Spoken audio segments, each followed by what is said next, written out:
जी नमस्कार, मैं हुकुम सिंह छात्र काशी हिंदू विश्वविद्यालय स्वागत करता हूं आप सभी का अपने YouTube channel NCT study capital पर। तो हमारे सभी प्यारे भावी शिक्षकों का एक बार फिर से स्वागत है एनसीटी स्टडी कैपिटल के ऑनलाइन लर्निंग प्लेटफॉर्म पर। आज मैं आपको ऐसे टॉपिक पर अपडेट करने के लिए आया हूं जो आपका ही नहीं बहुत सारे लाखों स्टूडेंट का ये कंफ्यूजन है, वो मैं आपको आज एकदम क्लियर करने वाला हूं। वो कंफ्यूजन है क्या कि आपका मीडियम ऑफ लैंग्वेज और सिलेक्शन ऑफ लैंग्वेज इसका मतलब क्या है।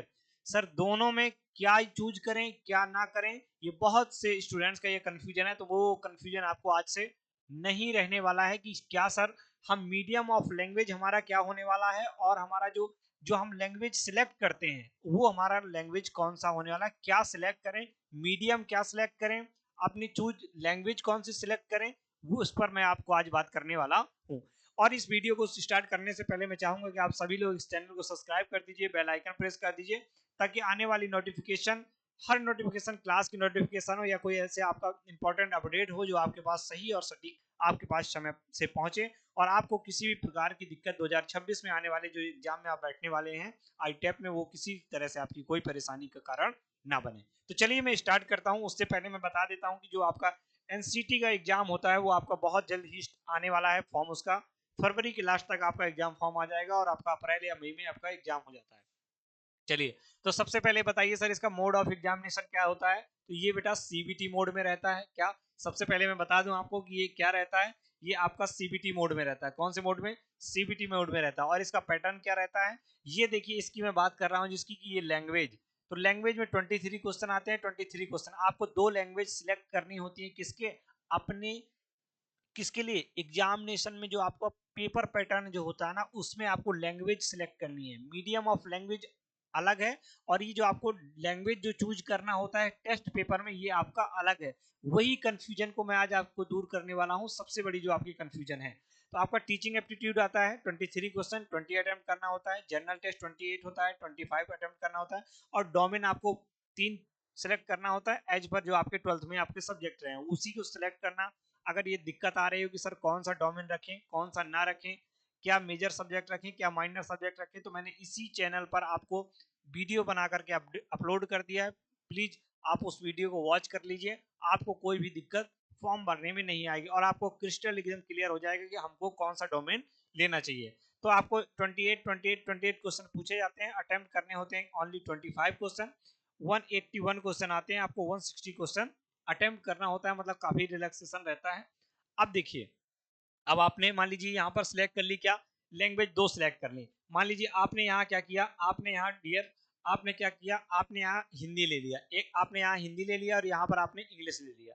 मान लीजिए यहाँ पर आपने इंग्लिश ले लिया और यहाँ पर आपने क्या कर दिया, यहाँ पर आपने हिंदी ले ली। या फिर आपने ये किया कि यहाँ पर हम लोगों ने क्या इंग्लिश ले ली और इंग्लिश के साथ इंग्लिश फॉर कम्युनिकेशन ले ली, मतलब इंग्लिश 1 और इंग्लिश 2। और यहाँ आपने क्या किया, या तो आपने हिंदी 1 और हिंदी 2 ले लिया।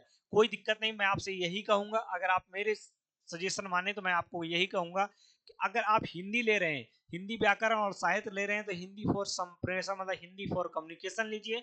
अगर इंग्लिश लैंग्वेज एंड लिटरेचर ले रहे हैं तो आपको लेना है क्या, आपको इंग्लिश फॉर कम्युनिकेशन लेना। दोनों ही एक लैंग्वेज लेंगे तो आपको बेनिफिट ये रहेगा कि इनका 85%, दोनों का 85% सिलेबस लगभग सेम रहता है। कुछ चीजें हमको इंग्लिश फॉर कम्युनिकेशन में, इंग्लिश लैंग्वेज एंड लिटरेचर में अलग पढ़नी होती है, इसी तरह से हिंदी में रहता है। तो ये मैं आपको कहूंगा कि आप जब भी लैंग्वेज सिलेक्ट करिएगा, आप ये किसमें, टेस्ट पेपर में, तो आप दोनों लैंग्वेज का क्या सर हम चूज कर सकते हैं, बिल्कुल चूज कर सकते हैं। इसमें भी डाउट हो तो मैंने इसमें भी वीडियो बना करके आपको दे दिया है। लेकिन मैं ये कहूंगा कि इनका कोड अलग अलग होता है। अगर इंग्लिश लेना है, English language and literature, English for communication, Hindi व्याकरण और साहित्य, हिंदी ग्रामर जिसको बोलते हैं, हिंदी फॉर कम्युनिकेशन, दोनों एक ले लीजिए। पेपर कोड अलग रहेगा, बेहतरीन आपकी तैयारी हो जाएगी। अब आता है बेटा मीडियम ऑफ लैंग्वेज। सबसे इंपॉर्टेंट क्या है, ये है आपका मीडियम ऑफ लैंग्वेज। क्या है मीडियम ऑफ लैंग्वेज? ये आपका जो एग्जाम कंडक्ट कराती है, जो एनटीए बॉडी है जो इसका एग्जाम कंडक्ट कराती है, इसमें आपको 13 लैंग्वेज दी जाती हैं, क्या मीडियम चूज करने के लिए। ये मीडियम का मतलब कतई नहीं है आपके टेस्ट पेपर से। इस मीडियम का मतलब ये है बच्चा कि इस मीडियम का मतलब ये है क्या, कि आप जो टेस्ट पेपर आएगा वो किस लैंग्वेज में देंगे। आप हिंदी में देंगे, इंग्लिश में देंगे, संस्कृत में देंगे, असम में देंगे, उड़िया में देंगे, बंगाली में देंगे, किस लैंग्वेज में देंगे, ये है आपका मीडियम ऑफ एग्जामिनेशन, मतलब मीडियम ऑफ क्या लैंग्वेज। देखिए आपको 13 लैंग्वेज दी हैं, असमिया असम दी है, बंगाली दी है, इंग्लिश दी है, गुजराती दी है, हिंदी दी है, कनाडा दी है, मलयालम, मराठी, ये आपका क्या है मीडियम है। 13 लैंग्वेज आपको दी गई हैं जिसमें से आप क्या कर सकते हैं, मीडियम चूज कर सकते हैं।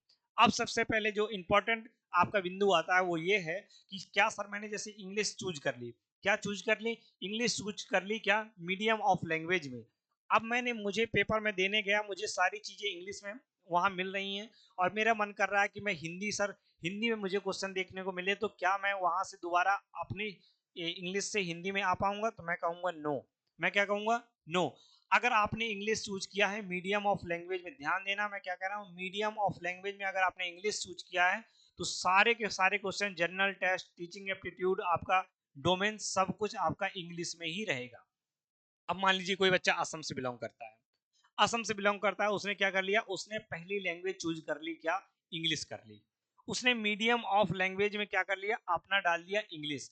अब उस बच्चे को लगा कि थोड़ा पढ़ने के बाद उसको लगा कि नहीं नहीं, मुझे तो किस असम भाषा में, असमिया जो आपकी उसकी लैंग्वेज है, मुझे उसमें अब पेपर मुझे चाहिए, मुझे नहीं समझ में आता कि इंग्लिश में जनरल एप्टीट्यूड में, टीचिंग एप्टीट्यूड में, जनरल टेस्ट में, डोमेन में क्या दिया गया है मुझे नहीं समझ में आता। मुझे और मुझे केवल केवल अब मैं चाहता हूं कि मुझे असमिया में दोबारा से लैंग्वेज में पेपर मुझे कन्वर्ट हो जाए तो मैं देख लूं। क्या देख पाएंगे, नो।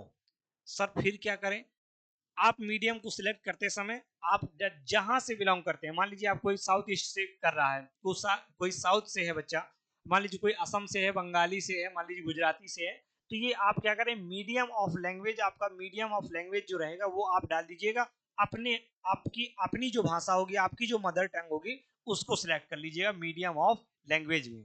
जब आप मीडियम ऑफ लैंग्वेज में आपने सिलेक्ट कर लेंगे, इसका मतलब क्या, इसका मतलब जैसे मान लीजिए असमिया में आपने क्या कर लिया, मैं असम से हूँ, मैंने आप क्या कर लिया, असम लैंग्वेज को मीडियम ऑफ लैंग्वेज बना लिया, मीडियम ऑफ लैंग्वेज मैंने क्या कर लिया, असम को, असमिया को लैंग्वेज को बना लिया।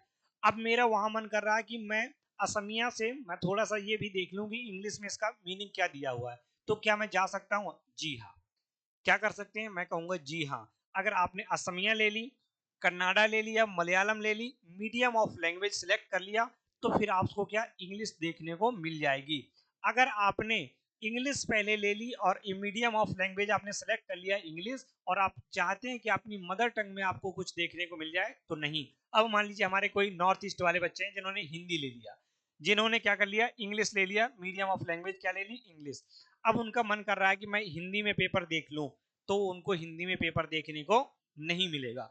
अगर उन्होंने मीडियम ऑफ लैंग्वेज क्या कर ली, हिंदी सिलेक्ट कर ली, क्या कर ली, हिंदी सिलेक्ट कर ली, तो वो क्या कर पाएंगे, वो कर मूव कर पाएंगे इंग्लिश की तरफ, मतलब उनको क्या करने होगा, उनको दोबारा से इंग्लिश देखने को मिल सकती है। इसका मतलब सीधा सा है कि आप, आपकी जो भी रीजनल लैंग्वेज है, आपकी जो भी मदर टंग हो, उसमें आप सिलेक्ट करिए, इंग्लिश में पेपर आपको अपने आप देखने को मिल जाएगा। अगर आपने इंग्लिश सेलेक्ट कर ली तो फिर आप चाहते हैं कि हमारी मदर टंग में मुझे पेपर देखने को मिले, तो बेटा ये नहीं मिलेगा। तो ये थी महत्वपूर्ण अपडेट, तो मैंने सोचा क्यों ना अपने बच्चों को ये बता दूं, ताकि उनसे फॉर्म भरते समय कोई गलती ना हो, पता चले कि हम लोगों ने तैयारी हिंदी मीडियम से बहुत बेहतरीन की है, अपनी मदर टंग में बहुत बेहतरीन तैयारी की है, और वहां जाने के बाद आपको कुछ ये ना समझ में आए कि मैं आखिर करूं तो क्या करूं, मुझे तो इंग्लिश का ये पता नहीं चल रहा है कि इस क्वेश्चन को कैसे सॉल्व करना है, मुझे अपनी मदर टंग में चाहिए, मुझे हिंदी में चाहिए।